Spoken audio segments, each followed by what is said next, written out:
عزیزان لطفاً خودتون رو کنترل کنید و الا هستن دوستانی که میان کنترل میکنن به جون خودم تقریبا بدون رنگ در میاره و کارشو بر کافیه من اشاره کنم که الان وقتشه و در جا کنترل میکنه دیگه بیرون نمیبره همونجا تقریبا فابریک در میاره به تحویل میده که بدونی کنترل یعنی چی. خب این از این من الان متوجه شدم که شما موسیقی بسیار دوست میدارید و مخصوصا موسیقی هایی که تکون بده یعنی سالن رو تکون بده توجه میکنید.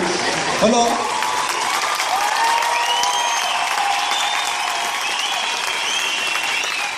شما الان میخواید منو چیز کنید از اونا کنید من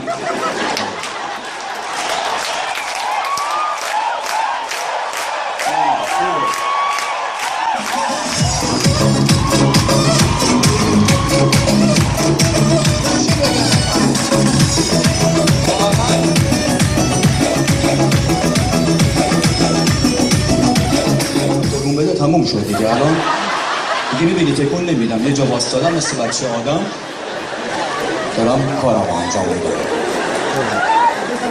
اما اگر برم خونه معلوم نیست دیگه چه کار کنم.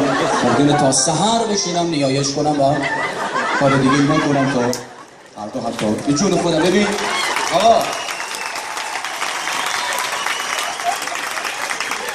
خیلی سخته عزیزان به من حق بدین در مقابل کسانی ایفای نقش کردن که اونها جزء برجستگان و ممتازان هنر ایران هستن.